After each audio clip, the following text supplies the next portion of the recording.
Boa noite.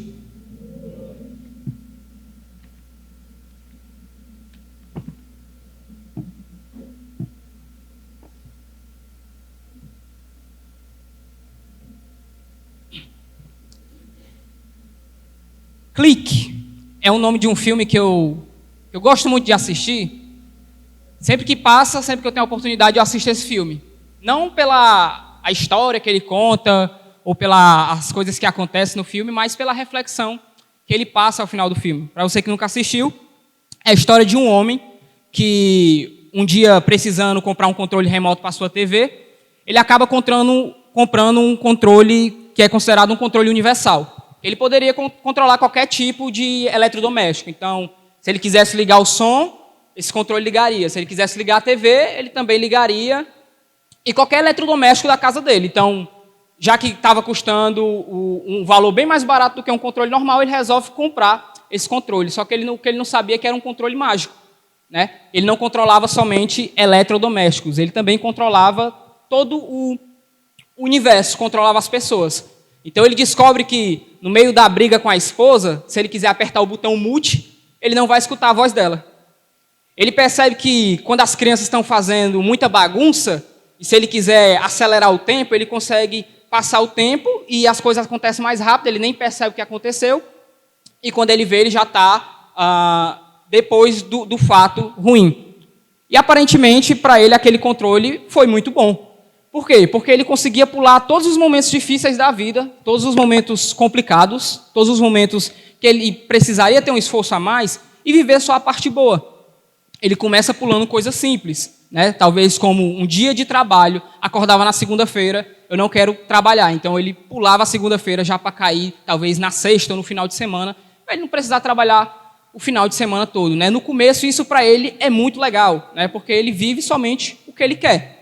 E ele vai vivendo somente o que ele quer, ele vai escolhendo as partes que ele quer viver, ele vai deixando de viver aquilo que aparentemente seria pior para ele em relação a discussões, brigas, criança fazendo birra, dia de trabalho ruim. Aparentemente essas coisas eram ruins e ele decide deixar de viver essas coisas. O que, se você tem problema com spoiler, eu vou contar o final do filme, tá? O que acontece no final do filme é que ele não reconhece a própria vida. De repente, ele acorda em cima de uma cama, depois de ter passado anos em coma, ele está obeso. A esposa, a qual ele pulou todas as discussões para evitar os momentos ruins da vida, ele percebe que eles já haviam se divorciado há muitos anos e que ela já estava com outra família.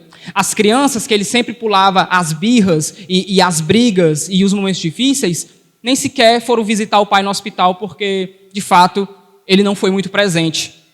Porque ele viveu só o que ele achava ser bom para viver. E talvez ser bom para ele era estar longe do que atraía problemas, né? Isso é um filme, é uma ficção, obviamente não acontece dessa maneira na nossa vida, mas o que ele percebeu no final da vida foi que ele não calculou o preço real da decisão final dele. Ele não calculou o que é que ele teria que pagar no final ao ter que escolher viver somente o que era bom para ele. Ao ter que escolher os momentos da vida que aparentemente lhe agradavam. Então, talvez era melhor estar na praia do que estar no trabalho. Então, eu vou viver somente o momento que eu estiver na praia. Ele não calculou o preço, o quanto isso poderia ser danoso para ele ao final da vida. Ao perceber que ele não reconhecia a própria vida. A vida que ele tinha não era a que ele imaginava, né? Isso sendo uma ficção e uma história que provavelmente você talvez não se reconheça nela. Mas, se a gente parar para pensar um pouco a respeito do reflexo da nossa vida, sobre as coisas que nós fazemos e aquilo que nós passamos, muitas vezes nós nos encontramos nessa decisão de querer viver só aquilo que é bom, de querer viver só a parte boa da vida, fugindo das dificuldades e dos problemas. Só que aí a gente vai precisar lidar com alguns textos bíblicos que falam a respeito disso, onde o próprio Cristo vai falar a respeito do preço que nós deveríamos calcular se quisermos seguir Ele. O preço que é ter uma vida devotada para Jesus. O preço que é pagar para poder viver no reino de Deus. Porque a gente olha e aparentemente a vida antes sem Cristo, com ela parece ser muito melhor, né? A gente vê muitas igrejas prometendo coisas que não podem cumprir. Então, se você vier para Jesus, você que é pobre vai ficar rico. Aí se você que é doente, sem Jesus, mas com Jesus você nunca mais vai ficar doente. As pessoas prometem coisas que nem o próprio Jesus prometeu. E mesmo nós, sem termos esse tipo de promessa, às vezes procuramos viver esse tipo de vida. Esse tipo de vida que com Jesus é tudo bom, com Jesus é a vida maravilhosa, não tem problema. E aí aparentemente quando os problemas, a dificuldade aparecem, a gente quer fugir disso, a gente quer escapar, a gente não quer viver. E aí a gente precisa lidar com textos como o de Lucas, capítulo 9. Gostaria de convidar os irmãos para abrir lá. A gente vai estar lendo do verso 57 ao verso 62. É um texto muito simples, um texto muito conhecido. A gente não precisa se esforçar muito para entender o que é que Jesus está falando nesses versos, né? Enquanto você procura aí, eu gostaria de ler do verso 57 ao 62. Ele vai falar o seguinte: indo eles caminham fora, alguém lhe disse: seguir-te-ei para onde quer que fores. Mas Jesus lhe respondeu: as raposas têm seus covis, e as aves dos céus ninhos, mas o Filho do Homem não tem onde reclinar a cabeça. A outro, Jesus disse: segue-me. E ele, porém, respondeu: permite-me ir primeiro sepultar o meu pai. Mas Jesus insistiu: deixa os mortos sepultar os seus próprios mortos. Tu, porém, vai e prega o reino de Deus. Outro lhe disse: seguir-te-ei, Senhor, mas deixa-me primeiro despedir-me de casa. Mas Jesus lhe replicou: ninguém que, tendo posto a mão no arado, olha para trás, é apto para o reino de Deus. Vamos orar. Santo e Deus, nós te agradecemos, Senhor, por esta noite. Gostaríamos também de te pedir perdão pelos nossos pecados. A tua palavra está aberta e nós pedimos que neste momento o Senhor confronte os nossos corações. Que o Senhor nos faça entender aquilo que o Senhor quer que entendamos. Que o Senhor coloque nos nossos corações a tua vontade, Senhor, para que possamos sair daqui diferente do que entramos. Ajuda, Senhor, a mim e aos meus irmãos a entender melhor, um pouco mais, a respeito da Tua palavra. Que possamos ser exortados e confrontados com aquilo que o Senhor tem para nós. Em nome de Jesus, que eu te oro e te agradeço. Amém. Então a gente tem um texto aqui muito peculiar, que é muito engraçado. A gente tem 3 personagens. 3 pessoas se aproximam de Jesus durante a sua trajetória, e elas têm um diálogo um pouco parecido com Jesus a respeito de seguir o Mestre, a respeito de caminhar com Ele e viver daquilo que ele estava vivendo. E aparentemente os diálogos parecem até saudáveis, né? A gente consegue encontrar bons motivos para a qual essas pessoas estão dando para o questionamento a respeito de Jesus sobre seguir Ele ou não naquele exato momento. A gente consegue até mesmo se identificar com essas pessoas, com algumas coisas que eles falam. No entanto, é a resposta de Jesus para cada uma dessas pessoas que nos faz pensar um pouco mais sobre o quão importante essas coisas que eles estão aqui alegando ser importantes, né? A gente vai ter aqui um pedindo simplesmente para seguir Jesus, e aí talvez o mais ideal seria que Jesus, tá bom, me siga. Mas aí ele dá um sermão dizendo que ele não tem nem onde inclinar a cabeça. O outro pede simplesmente para sepultar o próprio pai, né? E aí ele fala que deixa que os mortos sepultem os seus próprios mortos. Outros aqui vai pedir simplesmente para dar um tchau, um último adeus para a família antes de seguir Jesus. Jesus afirma que talvez ele não seja nem mesmo apto para entrar no seu reino. Mas por que será que o Senhor Jesus dá esse tipo de resposta para perguntas tão simples? Para perguntas que aparentemente na nossa cabeça parecem ser tão óbvias e que a gente muitas vezes consegue se identificar com ela porque talvez seriam perguntas ou desculpas que eu daria caso me perguntassem. E aí, se você entender o contexto aqui da história, Jesus ele sempre estava ensinando e sempre estava rodeado de pessoas. Então, para onde ele ia, tinha sempre uma grande multidão caminhando junto com ele. Não era muito difícil encontrar Jesus rodeado de pessoas, seguindo ele simplesmente pelo fato de querer segui-los. E Jesus, a gente não vê nas passagens bíblicas nunca se questionando ou impelindo alguma pessoa de saber por que ela estava seguindo ele. As pessoas seguiam e, obviamente, era pelo que ele falava, pelo que ele fazia. Muitas vezes a gente vai ver que várias pessoas seguiam ele pelos seus milagres. As pessoas gostavam de ver Jesus operando milagres. Então, por ele operar milagres, eu vou seguir ele porque talvez seja a melhor coisa que eu faça, porque esse homem verdadeiramente é Deus. Outros seguiam porque gostavam de ouvir o que ele falava.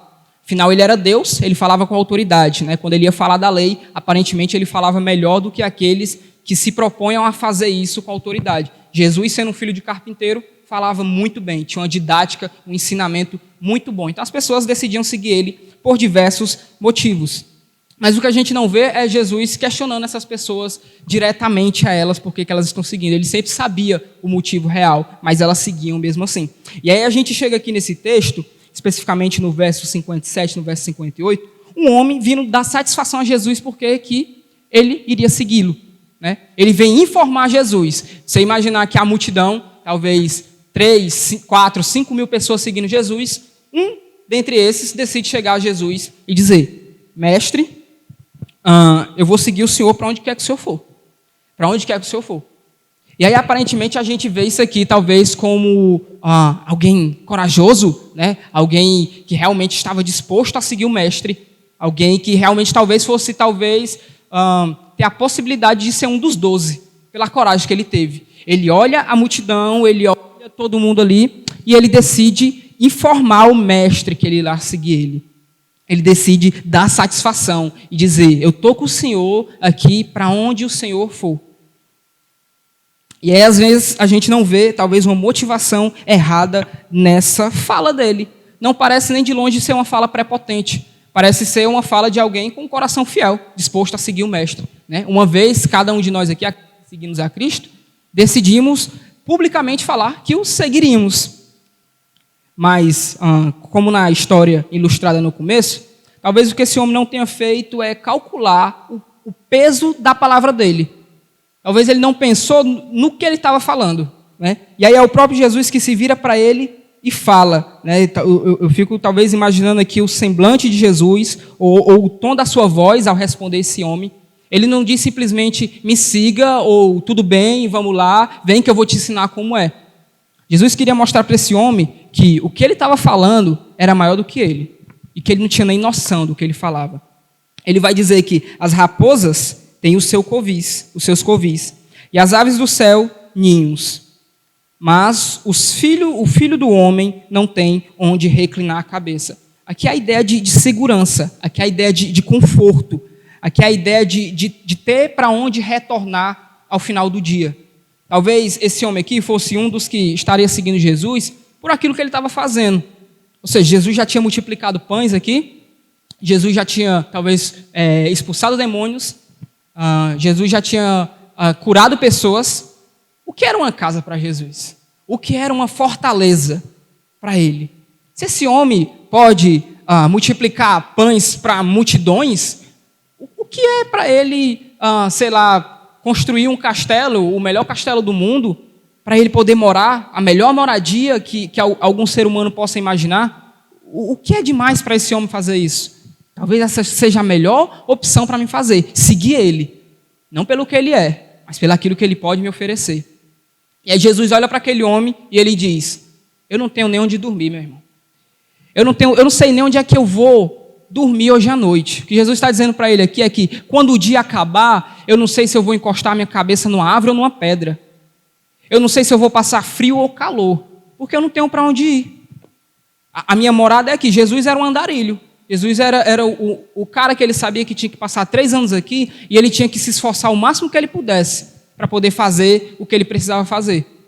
Então ele ia caminhando de cidade em cidade e pregando. E ele não estava preocupado em voltar para casa no final do dia. A gente sabe que Jesus tinha família, a mãe dele tinha uma casa, seus irmãos tinham casa, mas a gente não vê nas escrituras ele retornando para lá no final do dia. Ou seja, ele prega o dia inteiro e aí quando dá fome, ele volta para casa, come com a sua família, ou ele volta para casa e descansa ao final da noite. Não, a gente vê Jesus no monte, orando de madrugada, a gente vê ele no deserto, passando fome. E o que o Senhor está dizendo é que: mestre, eu quero te seguir para onde quer que o Senhor fores. Mas Jesus recusa. Jesus diz que o peso dessas palavras é maior do que o que ele acha que é. E aí talvez aqui a gente possa um pouco se encontrar neste homem, né? Jesus, a gente sabe que ele sonda os corações, e obviamente se ele tivesse visto algo bom naquele coração, provavelmente ele teria feito como ele vai fazer lá na frente. Ele não espera que uma pessoa anuncie que irá segui-lo, ele mesmo é que chama para seguir ele. Ele mesmo é que induz que aquele homem deve seguir. Foi assim que ele fez com os discípulos, né? Mesmo ele vendo toda a podridão que cada um daqueles tinha, mas ele sabia do potencial de coragem e do potencial de serviço que aqueles homens tinham para o reino. E ele é que chama, ele é que comissiona para si. Mas muitas vezes a gente quer se apegar nessa segurança que Jesus nos dá, não é mesmo? A gente sabe que todos nós confiamos na providência de Deus. É o Senhor que dá e é o Senhor que tira.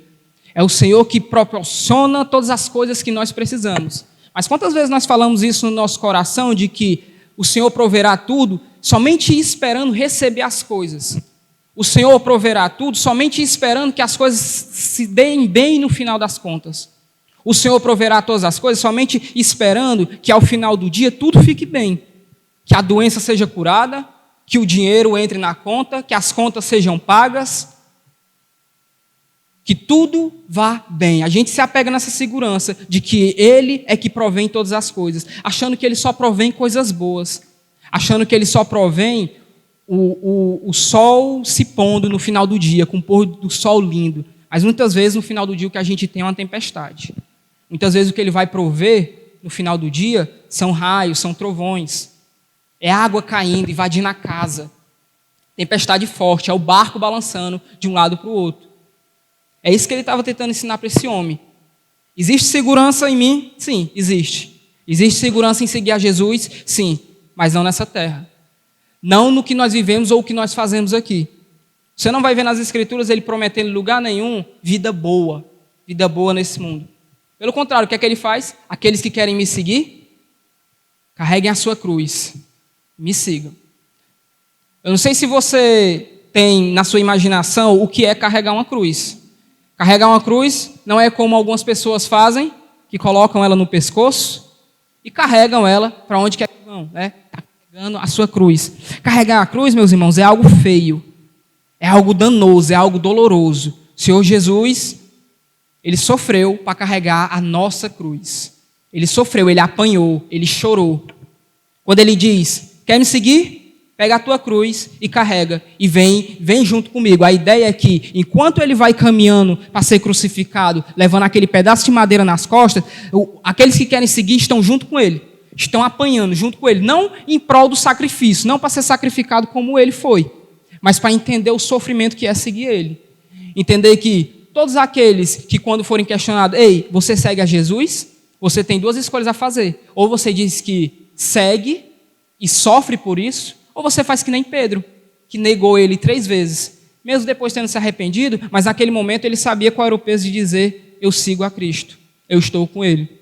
Ele poderia ter morrido, ele poderia ter sido um dos 3 na cruz, simplesmente por falar que seguia o Mestre. Mas naquele momento ele decidiu ser covarde, ele decidiu dizer que nem mesmo conhecia aquele homem, que nunca tinha andado com ele, nunca tinha falado com ele. São as decisões que nós fazemos diariamente. A gente olha para quem é Deus, a gente olha para a sua obra e espera somente coisas boas caírem do céu. E aí isso reflete em tudo na nossa vida a respeito do reino, a respeito do que fazemos no reino, o nosso serviço. Você sabia que servir a Deus é penoso? Servir a Deus é doloroso, meus irmãos. Não pela alegria que isso nos dá ou a tristeza, mas porque isso vai nos cobrar muita coisa. Isso vai nos cobrar tempo, isso vai nos cobrar rejeitar a própria família em dia de confraternizações para poder servir a Deus. Isso vai nos rejeitar, talvez, muitos privilégios que teríamos durante a nossa vida para poder estar com Ele e agradando o seu nome. Carregar a cruz é entender que precisamos sofrer junto com Ele.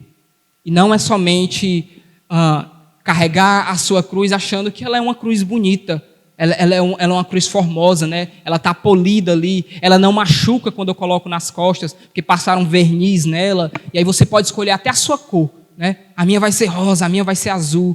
Essa é uma cruz mais bonita, né? Ela não precisa ser feia.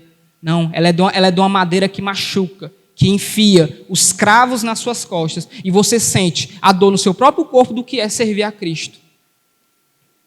O que Jesus está perguntando para esse homem aqui é se ele tem calculado o preço das palavras dele, se ele tem calculado o preço de dizer: mestre, eu vou te servir aonde quer que o Senhor for.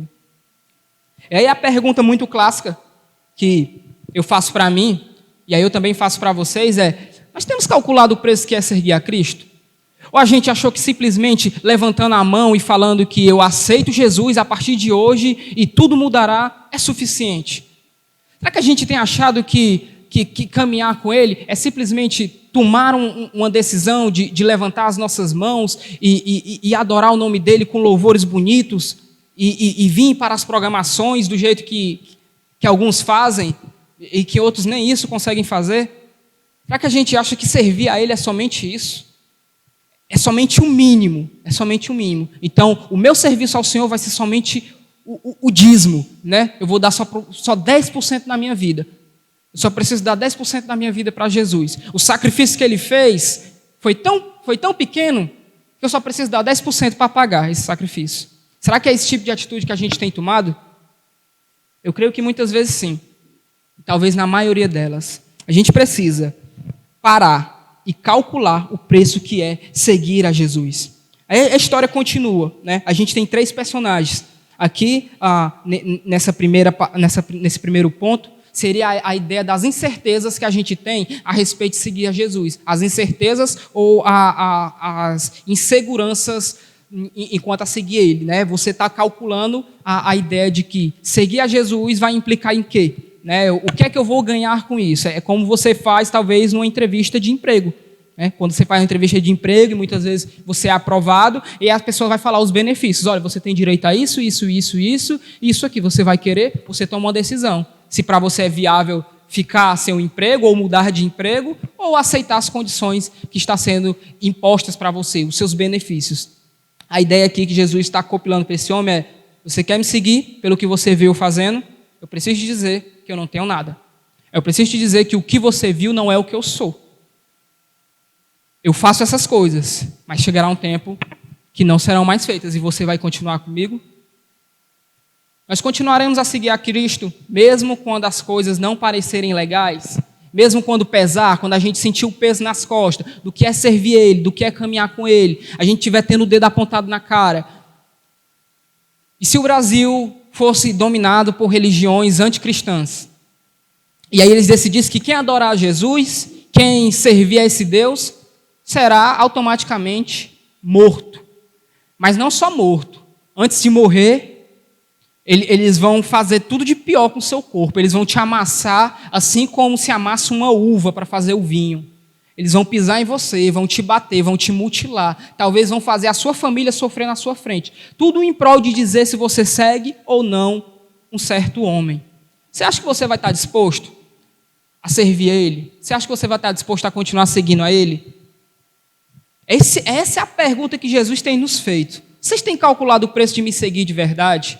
Ou vocês estão fazendo isso simplesmente pelo que vocês acham que eu faço? Pelas coisas boas, pela a vida graciosa que eu posso dar para vocês. Se a gente viver nessa terra com a esperança de que as coisas nessa terra serão boas e serão alegres, nossa esperança não está no Senhor Jesus Cristo. Nossa esperança está em outra coisa. Nossa esperança talvez esteja no dinheiro, nossa esperança esteja na política, a nossa esperança esteja na tecnologia ou em qualquer outra coisa que possa nos trazer um meio de vida agradável. Mas não, em Jesus. Um outro personagem muito interessante nessa história é o segundo homem. Esse, diferente do primeiro, ele não fala que irá seguir Jesus. Ele não vai ao mestre procurá-lo para fazer fazer algo público, dizer eu te seguirei assim como o primeiro.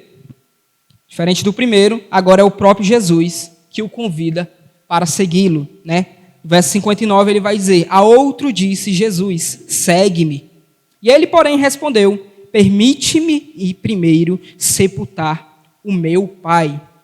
Mas Jesus insistiu: deixa aos mortos os sepultar os seus próprios mortos. Tu, porém, vai e prega o reino de Deus. Tu, porém, vai e prega o reino de Deus. Aqui nessa ideia, quando a gente lê no verso 59, talvez o que passa na sua mente, provavelmente, é a ideia de um homem que está ali no meio da multidão, está todo mundo seguindo Jesus, está no meio da multidão, acontece esse diálogo, esse primeiro diálogo, onde um homem pede para seguir Jesus, e ele dá essa resposta dura para ele, e aí aparentemente Jesus vira para outro homem e fala para ele segui-lo, e aí esse homem que acabou de perder o pai, esse homem que acabou de receber, talvez no WhatsApp, né, que o pai dele faleceu, ele só pede, pai, Jesus, deixa eu ir lá sepultar meu pai e voltar. Né? A ideia parece muito aqui que o pai dele acabou de morrer. A ideia parece que o pai dele morreu há poucas horas e ele precisa somente fazer o velório. Mas o que provavelmente acontece aqui nessa passagem, o que ele quer dizer para Jesus é que eu tenho, é porque você vai concordar comigo que não faz muito sentido. Um homem está caminhando junto com Jesus, esperando somente Jesus falar com ele, segue-me para ele dizer que o pai dele morreu, para ir sepultá-lo.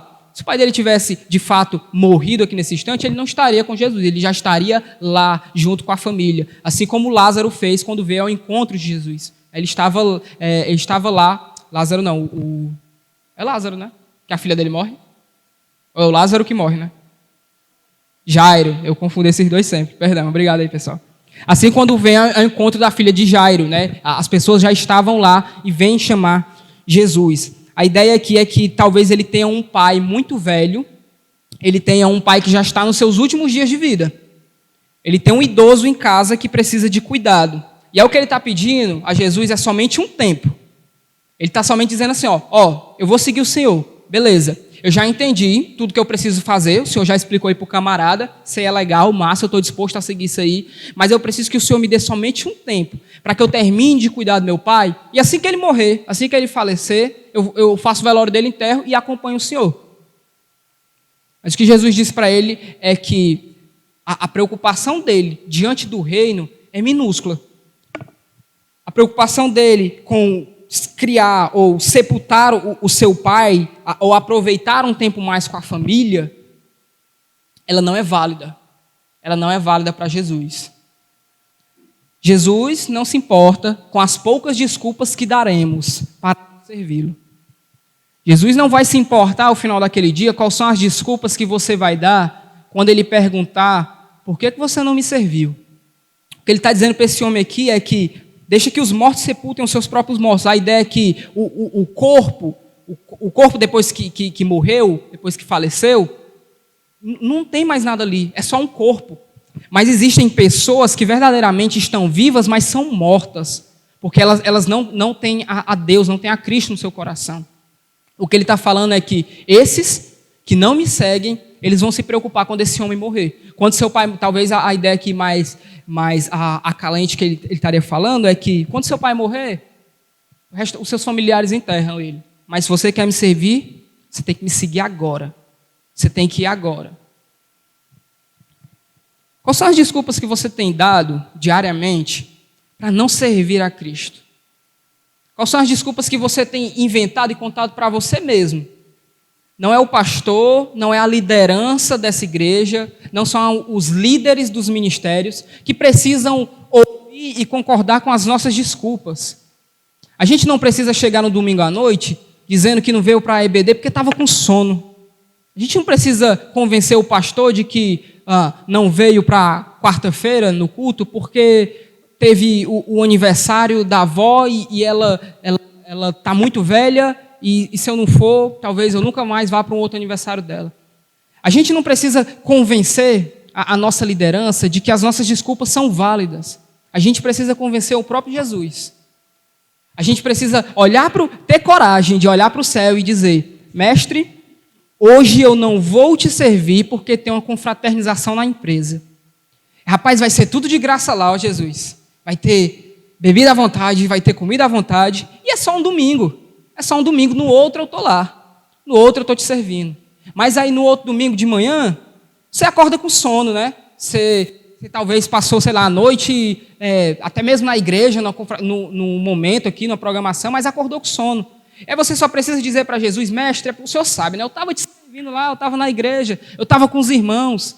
Eu até fiquei meia hora depois para ter comunhão com eles. Aí por isso eu acordei meio cansado. É por isso que eu não vim. Pense na sua cabeça agora, quais são os tipos de desculpa que você está falando para Jesus. Quando você é questionado por que ele não está servindo a Ele. De por que você simplesmente tomou a decisão de segui-lo, sem calcular o preço de que seria seguir a Ele, do que você precisaria fazer para seguir Ele, do que, como esse próprio homem, precisaria talvez aqui abandonar a própria família se quisesse seguir a Cristo. Repara que Jesus não está preocupado com a desculpa dele. Jesus nem mesmo diz assim, rapaz, meus sentimentos pelo seu pai, né? Meus sentimentos aí, talvez, seu pai aí está velho, rapaz, é verdade, né? Esse homem precisa ser cuidado. Jesus não está preocupado com a desculpa. Jesus nem mesmo questiona ele se não tem como ele ver em um meio termo, né? Fazer um meio período, vai de tarde, volta à noite para casa. Porque ele quer o nosso coração por inteiro. Ele não quer uma parte do seu tempo, ele não quer um pedaço, ele não quer uma hora, ele não quer uma programação, ele não quer um calendário, ele quer a sua vida por inteiro. O Jesus é assim, ou você serve ele de todo o seu coração, ou você não serve ele de jeito nenhum. Ou você está com ele durante todo o caminho, durante toda a trajetória, até o final, desde o dia em que você decidiu seguir ele até o final, ou você não está de jeito nenhum. É isso que ele está falando para esses homens. Ele está tentando ensinar para as multidões o preço de seguir a ele. Ele sabia que muita dessa galera aqui estava seguindo simplesmente pelo oba-oba, né? E é o que a gente faz muitas vezes. A gente segue e serve, a gente decide caminhar com Jesus, porque aparentemente as coisas ficarão boas. Mas aí pelo meio do caminho a gente vai ficando, e a gente vai tomando decisões. A gente vai tomando decisões que melhor nos cabem, né? Então, eu vou fazer aqui, mas aqui eu vou fazer uma gambiarra, não vou fazer tão bem. Aí aqui não, aqui eu acho que legal não me meter nisso aqui. Não, mas isso aqui, essa área aqui é porque eu preciso me capacitar mais. É por isso que eu não vou. Eu preciso ser melhor. O dia que eu for melhor, eu vou lá e faço bem, e aí vai ser show, e Jesus vai amar, porque ele gosta que a gente faça as coisas bem para ele. Ah, não, mas isso aqui, não vou me meter com isso aqui não, porque tem gente que faz melhor do que ele. Porque a gente está dando desculpa direto para não servir ao mestre. A gente está olhando para o próprio Jesus e dizendo que agora não, Senhor. Eu vou te servir, mas agora não. Eu vou estar lá com o Senhor, mas agora não. Agora não. Agora não. E quando? Quando é que a gente vai servir a Ele de todo o nosso coração? Quando é que a gente vai se entregar como própria oferta ao Senhor, como a própria oferenda a Ele, do nosso próprio corpo, para Ele fazer o que Ele quiser? Quando é que a gente vai decidir, de fato, pagar o preço do que é seguir a Ele em todas as circunstâncias? E se as circunstâncias te custar um emprego, será que vale a pena seguir a Jesus? E se as circunstâncias custar o amor da sua família por você, pela a quantidade de tempo que você passa com eles, será que vale a pena seguir a Jesus? E se o preço de seguir Ele te custar todos os seus amigos, que você considera que são os melhores para você ter, se te custarem Ele, vai valer a pena seguir o Mestre? É esse tipo de coisa que a gente tem que pensar enquanto caminha com Jesus. A gente não tem que pensar se dá ou não dá para fazer. Lembra da história do clique? Do homem que comprou o controle? Ele começou a escolher o que ele queria fazer. Ele começou a decidir por ele, né? Ele não enfrentava problemas, não enfrentava dificuldades e pulava sempre para a parte boa. É o que a gente quer fazer muitas vezes. Então, tá tudo ruim, tá tudo complicado. Então, vou ficar na minha aqui, esperar a poeira baixar. Quando tiver tudo bem, tudo legalzinho, eu volto, dou as caras, e aí vamos lá servir, galera, vamos todo mundo, né? Tá todo mundo engajado aqui, a igreja está trabalhando legal, vou servir a Ele, vou estar em todas as... Aí começa a dar uma baixada, as coisas começam a enfraquecer, as coisas começam a ficar difícil, a igreja começa a ficar pesada, o clima, e a gente se afasta um pouco, né? A gente vai esfriando, porque nesse momento aqui, para mim, não dá para servir, não. Meus irmãos, é no momento de mais fraqueza, é no momento de mais dor, é no momento mais delicado que nós deveríamos estar mais fortes para servir ao Mestre. Porque nós não estamos servindo uns aos outros somente. A gente está servindo aquele que é o dono da igreja, né? Você tem coragem de dizer para o seu patrão que você não vai trabalhar porque você está com sono? Com sinceridade, responda com Você tem coragem de amanhã, segunda-feira, ligar para o seu patrão, 8 horas da manhã, dizer, ei, vou trabalhar hoje não. Por quê? Porque eu estou com sono. Amanhã eu vou. Tá bom. Eu tenho certeza que quando você chegar lá na terça-feira, a sua carta de demissão vai estar pronta. Vai estar lá em cima da mesa para você assinar, para você ir embora junto com ela. Talvez ele não espere nem a terça-feira. Ele mande um e-mail, na segunda mesmo. Amanhã não precisa vir, não. De jeito nenhum. A gente não tem coragem de fazer essas coisas, né? Por quê? Que é loucura. Eu vou perder o meu emprego. Rapaz, como é que eu... Não, já pensou? Vou levar uma justa causa porque estava com sono? Isso não existe, não. Na segunda-feira, o dia mais cansado, a gente acorda cedo para ir trabalhar. Com ódio, mas acorda. Para ir trabalhar. Levanta sem ter um pingo de coragem, mas vai. A força. Passa o dia sem falar com ninguém no trabalho. Por quê? Porque é segunda-feira. Não quero falar com ninguém, eu estou com raiva, eu estou cansado. Mas está lá, trabalhando. Mas quando as coisas é para o Senhor, quando as coisas é para estar no reino de Deus, para servir a Ele, aí o cansaço é uma desculpa. Aí o aniversário do primo de terceiro grau, que a gente só vê uma vez por ano, é uma desculpa válida. A praia, que a gente quase nunca vai, e aí surgiu uma oportunidade para ir no domingo, é uma desculpa. A gente consegue criar várias desculpas quando o chefe é o Senhor. Quando os chefes são homens, quando são pessoas dessa terra, que aparentemente a gente vai conseguir ver o fruto imediatamente do preço pago pelas nossas decisões, a gente consegue evitar as desculpas. A gente consegue evitar as poucas forças de vontade de fazer alguma coisa. A gente consegue. A gente consegue ir, mesmo com dificuldade, mas vai. Mas quando é para estar com o Senhor, quando é para servir ao Senhor, as desculpas vêm rápido na cabeça. A gente consegue pedir permissão a Deus, ter a coragem de pedir permissão a Ele para ir fazer outra coisa antes de servi-lo. A gente tem coragem de pedir para dar uma passada em casa, para dar um abraço nos familiares antes de decidir seguir o Mestre. Que a gente é louco. A gente brinca com o nosso Deus. A gente acha que as coisas que Ele fala não são de totalmente verdade, não são verdadeiras. Levando carão ali do pessoal do microfone. Aí eu fico, mas é assim mesmo, eu vou aprender. A gente acha que com o nosso Deus a gente pode dar desculpas. E a gente vê aqui que Ele não aceita. Eu acho que esse texto aqui ele é muito legal, porque a gente vê desculpas aparentemente muito boas, né? Muito boas, que talvez fossem até dar certo, pelo grau de importância que ela parece ter. É a família, é o pai morrendo, é a vontade, é o desejo, mas a gente vê que Jesus rejeita todas elas. Ele não coloca nem grau de dificuldade, uma maior do que a outra. Para ele é tudo desculpa, Isso aí é em história de vocês, é coisa que vocês estão colocando na cabeça de vocês para não me servir, né? E ao invés de desculpas, ele tem um desejo. Ele deseja que o homem vá e pregue o reino de Deus, que ele anuncie entre aqueles que já estão mortos. Agora, a ideia aqui é que teu pai não morreu ainda, teu pai ainda vai morrer, mas tem gente que já está morta. Tem gente que já morreu espiritualmente. A sua ideia, o que você precisa ter em mente agora é trazer essas pessoas para o reino. Vai e prega o reino. Vai e me serve. A ideia aqui é trocar desculpa pelo serviço. A ideia aqui é colocar o que é prioritário para mim. O que é prioritário para você? O que é prioritário? É o seu trabalho, é a sua faculdade, é a sua família, são os seus filhos, é o seu marido, a sua esposa, sua namorada, o seu noivo, sua noiva. O que é a prioridade?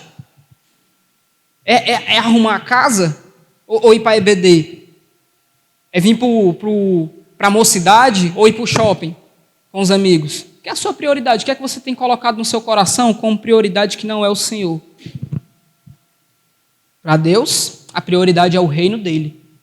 Para Deus, a prioridade é aquilo que está sendo feito no seu reino. É o serviço no reino. As outras coisas são passageiras. As outras coisas não importam. As outras coisas não têm relevância para Jesus, a não ser o seu reino. O texto continua, né? Agora a gente vai ter aqui um outro homem, um outro personagem. Esse talvez um pouco mais astucioso do que os outros dois, mas não muito diferente, com as suas imensas desculpas. Do verso 61 ao 62 ele vai falar: outro lhe disse, seguiste-ei, Senhor, mas deixa-me primeiro despedir-me dos de casa. Mas Jesus lhe replicou: ninguém que, tendo posto a mão no arado, olha para trás, é apto para o reino de Deus. Ninguém que pôs a mão no arado é apto para o reino de Deus. Aqui a gente tem um terceiro homem, altamente ousado, pedindo para seguir o mestre, mas falando: eu quero seguir-te, mas eu tenho uma prioridade. É dar o último tchau para os meus familiares. Senhor, eu só quero ir lá, me despedir deles e dizer que eu nunca mais vou voltar. Né? Talvez eu nunca mais volte, talvez eu vou caminhar com o Senhor. E o que a gente tem é uma resposta de Jesus aqui muito dolorosa de se ouvir, que é a reprovação. A gente, quando na época da pandemia, que já no final da pandemia, que eu fui demitido do meu emprego, e aí eu entrei naquele processo de fazer várias entrevistas de emprego, né? E aí, quem já passou por isso sabe o quanto é doloroso você ir para a entrevista de emprego. E aí aí quantas fases? São 4 fases. Aí você vai na primeira, aí você recebe a mensagem: parabéns, você foi aprovado, gostamos muito do seu perfil, você é a pessoa indicada para a nossa empresa. A próxima fase é fazer isso, isso, isso. E aí você faz ali, tal, orando, e aí você é aprovado também. E aí você é aprovado em todas as fases.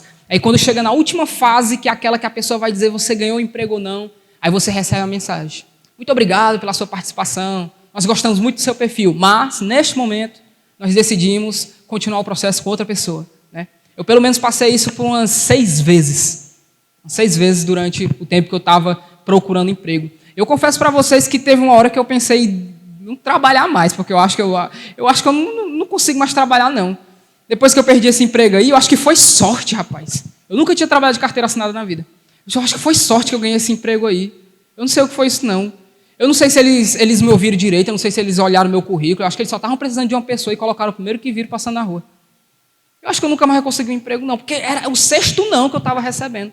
Porque a reprovação, ela é difícil. A reprovação é a negação de dizer que a gente não é suficiente, a gente não é bom. É quando a gente é reprovado que a gente percebe que a gente não é bom o suficiente, que a gente não é capaz, que a gente precisa melhorar. A gente precisa ser um pouco mais bom do que a gente achava que era. E aí aqui a gente tem um homem olhando para Jesus e fala assim: e aí, mestre? Ei, vou seguir o senhor, viu? Talvez aqui com o coração cheio de ego, olhando os outros 2 camaradas que acabaram de levar uma patada do mestre. Quer me seguir? Vai ter que sofrer comigo. Não, mas eu vou ali, vou cuidar do meu pai. Que história é essa, rapaz? Quer me seguir, tem que vir agora. Ou agora ou não vem de jeito nenhum. Aí ele: rapaz, esse cara aí eu não sei não. Mas eu não. Eu sei do meu coração que eu quero seguir o mestre. Eu não vou nem pedir para passar um tempo com a minha família. Eu vou pedir só para dar um tchau mesmo. Só para dar satisfação para a galera lá de casa. Só para ele não botar no 90 aí dizendo que eu desapareci. Vou só lá e volto. E aí ele decide falar isso aí para Jesus. Ó. Ele decide chegar para o mestre e dizer: ei, eu vou seguir o senhor, mas eu peço que o senhor espere só para eu ir lá em casa, dar um tchau para a galera e voltar. E aí a gente segue viagem. Acho que dá tempo o senhor ficar alimentando a galera aí e tal, é o tempo que eu vou e volto. Jesus disse que talvez ele não seja nem apto para o reino, porque o coração dele não está no reino. O coração dele está nas coisas desse mundo, está em agradar esses homens. Né? Aqui é uma pessoa que talvez não seguia ainda a Cristo, ou então estava somente com a multidão. Mas o que a gente vê aqui é uma resposta dura, uma resposta pesada ao nosso próprio coração, que já segue ele. Que é o que ele vai completar no final, que quem tem posto a mão no arado e olha para trás não é apto do reino de Deus. O que é que a gente tem deixado lá atrás O que é que a gente tem esquecido em casa que é bom o suficientemente melhor do que servir ao rei? O que é que a gente tem esquecido ou deixado para trás ou ainda não conquistou, que ainda a gente não chegou lá ao ponto de servir ele totalmente no nosso coração? Lembra da mulher de Ló, o que é que ela fez? Ela olhou para trás. O que é que Deus tinha falado? Vão, não olha nem para trás. O que vocês deixaram para trás aqui não existe mais. A vida de vocês é daqui para frente. Mas ela decide olhar para trás, talvez simplesmente só para ter uma última lembrança da cidade que ela viveu. Só para olhar para trás, talvez assim, rapaz, a gente é os últimos moradores dessa cidade aqui que vai sair com vida. Eu quero pelo menos saber dizer como era ela. Vou só dar uma olhadinha aqui para trás. É no momento que ela olha, ela vira uma estátua de sal. Quantos de nós aqui, hoje mesmo, viraríamos estátuas de sal, porque estamos olhando para trás? Porque estamos olhando para algo que deixamos lá atrás. Porque estamos nos importando com coisas que não são prioritárias no reino de Deus. A gente está se preocupando com a nossa própria vida. Aí a gente está dando desculpas para o nosso Deus. A gente está dizendo para Ele que eu vou, mas não é agora. Eu vou, mas eu só preciso fazer isso. Eu vou, mas o Senhor entende, né? Ele não entende. Nosso rei não entende. E ele não entende porque não é porque ele é incompreensível, não, viu? Ele não entende não é porque ele é uma criança birrenta que não aceita levar um não. Ele não entende é porque ele não divide a glória dele. O Senhor não divide o seu trono. Não tem como sentar Jesus no trono junto com a nossa família. Não tem como Jesus sentar junto no trono com o nosso emprego. Jesus não senta no trono dele junto com as nossas obrigações. Ele não se importa com essas coisas, porque o trono é dele, a glória é dele. A gente tem que dar todo o nosso coração e devotar todo o nosso tempo a ele, não é para as outras coisas. Aqui eu não estou fazendo um convite para que sejamos irresponsáveis com a nossa vida, com as nossas obrigações. Mas o convite aqui é para que, quando a balança estiver pesando a sua vida e o reino de Deus, o reino deveria pesar mais. O reino deveria ser mais importante. Vou fazer um teste aqui com você e você responda para você mesmo. Você consegue me responder o que é que está sendo ensinado nas nossas EBDs? Responda para você o que é que está sendo ensinado nas nossas EBDs. Responda para você no seu coração o que é que está sendo ensinado nos cultos de quarta-feira. Né? E aí perguntando aos jovens, responda no seu coração, jovem, o que é que a gente está ensinando na mocidade. E aí se você não sabe nem que a mocidade entrou em recesso, aí também responda no seu coração se você sabe que ela entrou em recesso ou não, que entrou. Se você não sabe responder esse tipo de coisa, agora responda no seu coração quais são as desculpas que você está dando para não saber esse tipo de coisa. Quais são as desculpas que você tem dado ao seu coração, achando que está enganando o próprio Deus, para dizer que você não sabe disso por conta disso. Mas o Mateus está falando isso aí lá em cima, sei que ele está pensando, talvez esteja pensando em mim aqui porque eu não venho para a EBD, mas se ele soubesse que eu não vou para a EBD porque eu trabalho o sábado todinho e eu acordo sem força para vir no domingo de manhã. E aí eu não tenho como vir, porque se eu venho no domingo de manhã, como é que eu vou vir no domingo à noite? Meu irmão, a resposta não é para mim. Eu não quero saber quais são os seus motivos pelo qual você não vem ou você não serve. Mas você tem que convencer o próprio Deus ou o dono da igreja de que a sua desculpa é válida. Olha que trabalho fácil. A gente só precisa convencer a Deus que a minha desculpa é válida, que a sua desculpa é válida. Naquele dia, onde a gente se encontrar com o mestre, e ele perguntar, por que você não me serviu? Qual é a desculpa que você vai dar para ele? Qual é a desculpa que você vai achar boa o suficiente para ser apto do reino de Deus? Porque o que ele está dizendo é que quem põe a mão no arado, ou quem decide seguir ele, não olha para trás não, ou não fica olhando para trás. Eu pesquisando um pouco sobre como se ara uma terra, e aí algumas pessoas vão falar que no processo de arar a terra, você tem que arar olhando para o que você está fazendo. Porque se você ara e olha para trás, né? Eu sou bem didático, eu falo e faço, né? O que eu estou falando. O microfone sai aqui. Se você ara para frente, olhando para trás, quando você for ver o que você está fazendo, o caminho vai estar todo torto. Não vai estar uma linha reta, né? A ideia de fazer a linha para poder fazer a plantação. Vai estar todo torto o caminho. Porque você estava vindo, estava fazendo, mas estava olhando para trás. Estava se distraindo com as outras coisas do lado. A ideia que Jesus está falando é exatamente isso aqui, ó. A função de vocês é a mesma função do homem do campo, que tem que arar o campo. Como é que vocês vão me servir no reino? É para frente. É olhando para o alvo. É olhando para o meu reino, é servindo o meu reino. No momento que vocês olharem para o lado, que vocês pensarem em se distrair, ou dar desculpa, né? Eu estou fazendo aqui, mas passou uma borboleta ali, Senhor, é tão bonitinha, olha a bichinha, né? E aí o caminho vai ficar todo tortuoso.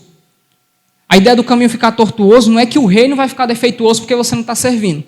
Porque Jesus é poderoso o suficiente para fazer o seu reino prevalecer, apesar da sua falta.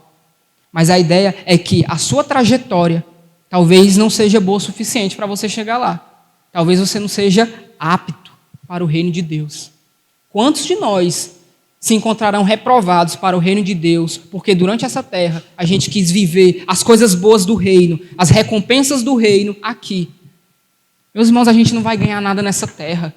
Jesus, ele não prometeu nada aqui para a gente, vida boa ou vida ruim. Ele prometeu até vida ruim, né? Mais do que vida boa. Mas de recompensa a gente não vai ganhar nada. A recompensa do nosso serviço vai ser lá, na glória com Ele. Mas você precisa servir Ele aqui, se você quiser estar lá.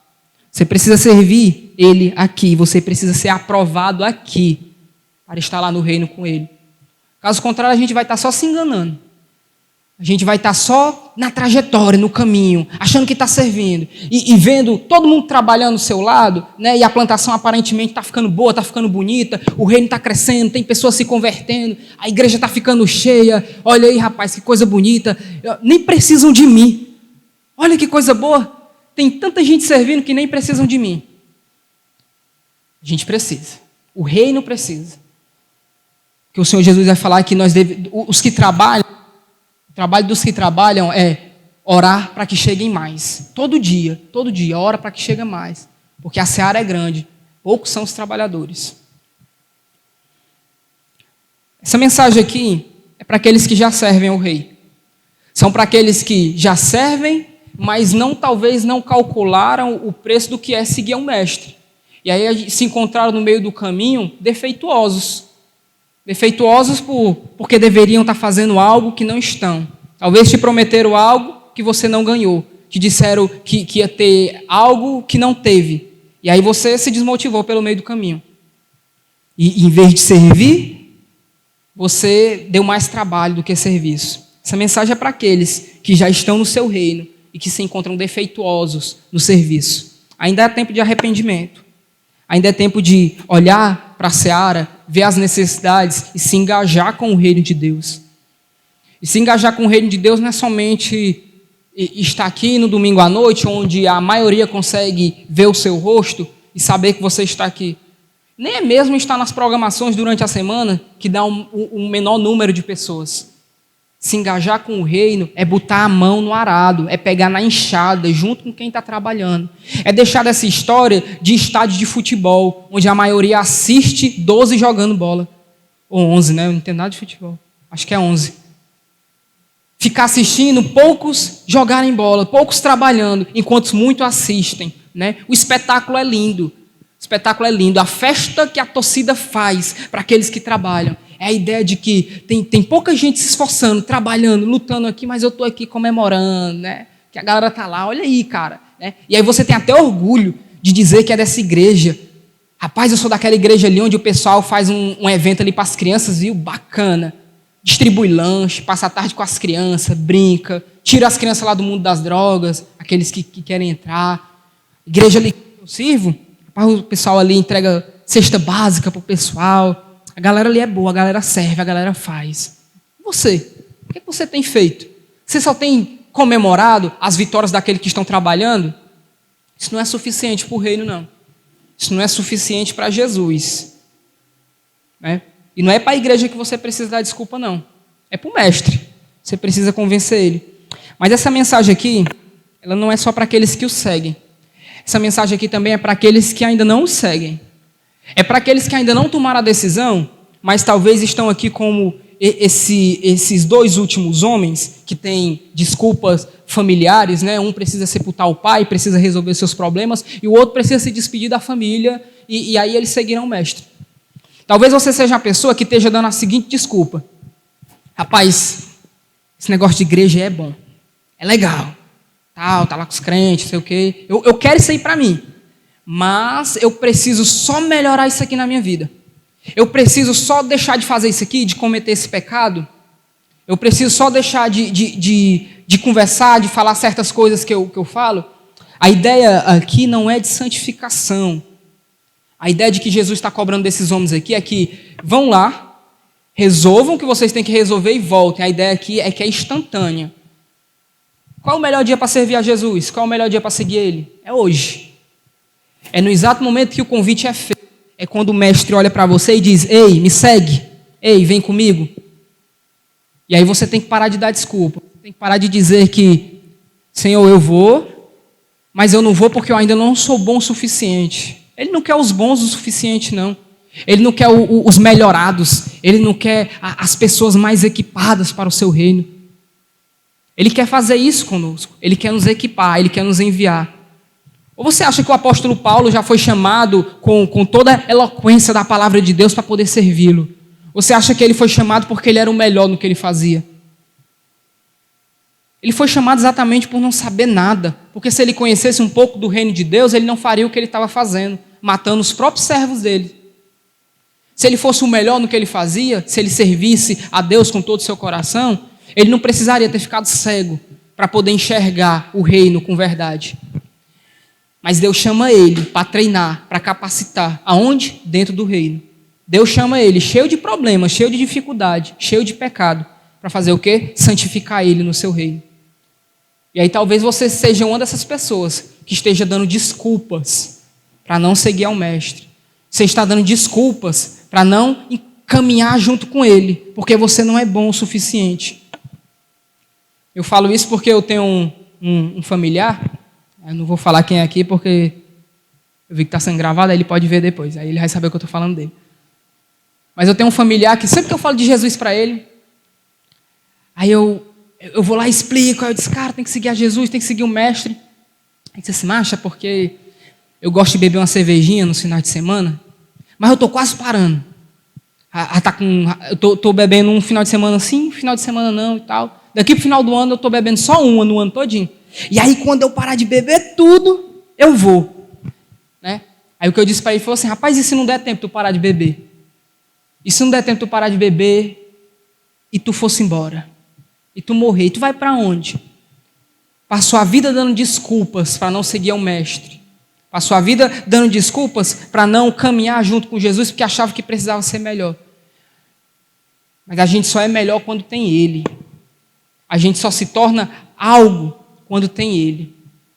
A gente só tem relevância de vida, a gente só tem esperança, as coisas só fazem sentido quando está com Ele. Sem Ele, tudo é canseira e enfado. Tudo é tristeza. Mas antes de você parar de dar desculpas, eu preciso dizer que você precisa calcular o preço de seguir a Ele. Não faça como muitos de nós fizeram, onde não calculamos o preço do que é seguir a Jesus, e aí em algum momento nós nos encontramos nessa dificuldade de como é servir ao mestre, de como é caminhar com Ele, de como é sofrer na nossa própria carne, o preço de dizer eu sirvo a Jesus. Não faça isso sem calcular o preço de seguir a Ele.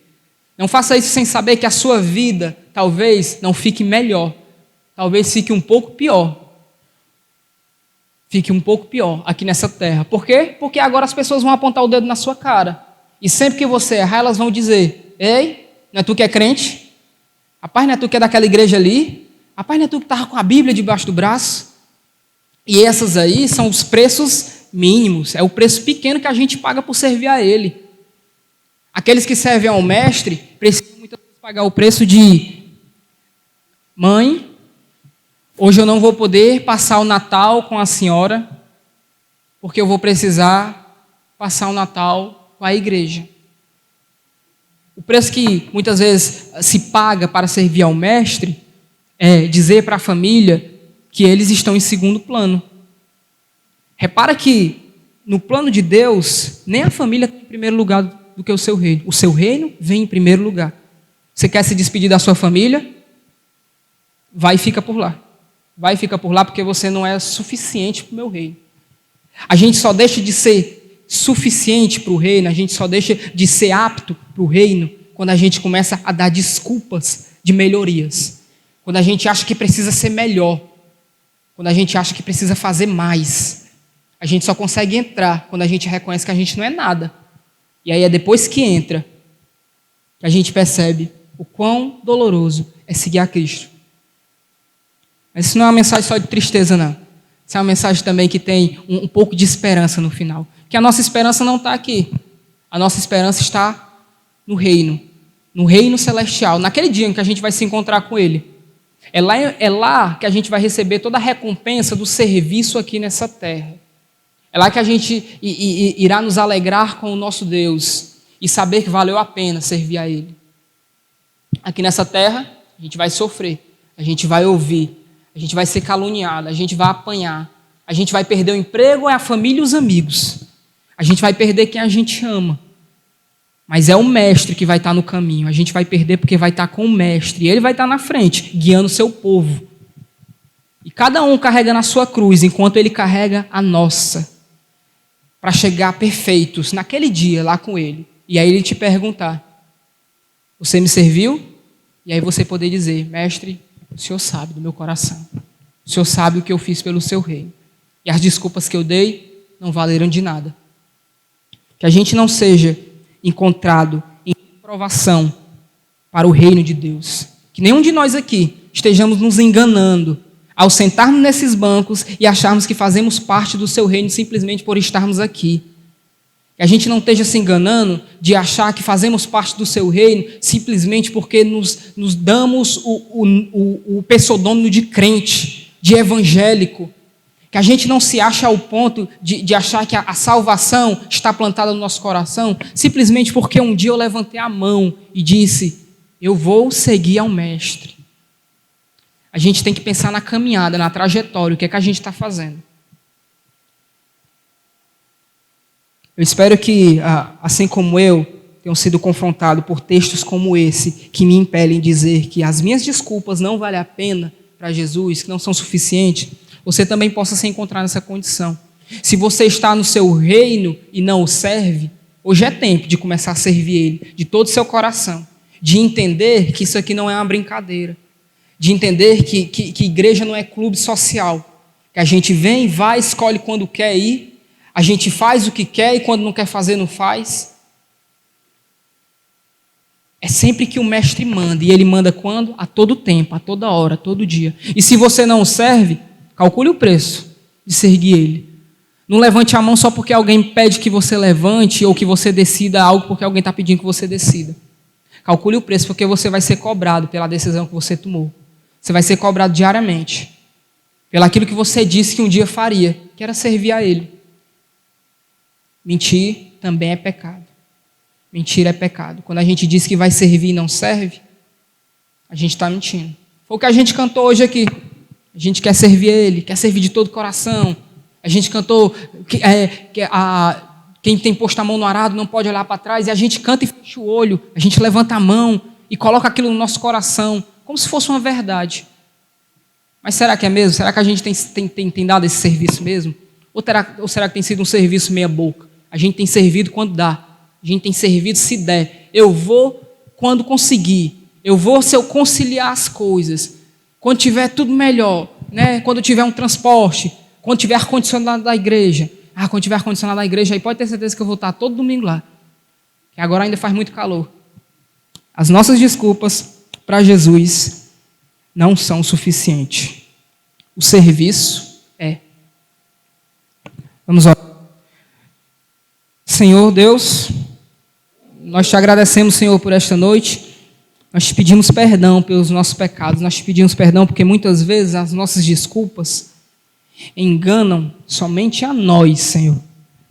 Mas o Senhor não é enganado. O Senhor não nos deixará passar dessa vida sem que saibamos que o nosso serviço tem sido nada para o Senhor. Que o pouco que nós temos nos dado não tem sido nada, porque nós não temos te priorizado. Mas, Senhor, nós te pedimos perdão por isso.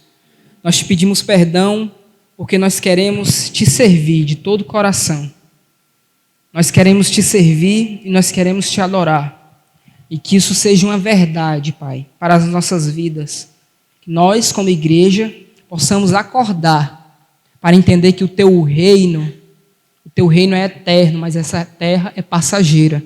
E o que a gente fizer aqui só dura o nosso tempo de vida, Pai.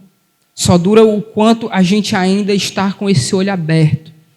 Depois que morrermos, nada que a gente fizer aqui vai ser aproveitado. Mas o teu reino não, Pai. As coisas que fizermos aqui pelo teu reino serão reconhecidas na glória junto contigo. Nós poderemos desfrutar da alegria de te servir e de estar contigo. Não nos deixa ser reprovados, ser encontrados inaptos para o teu reino.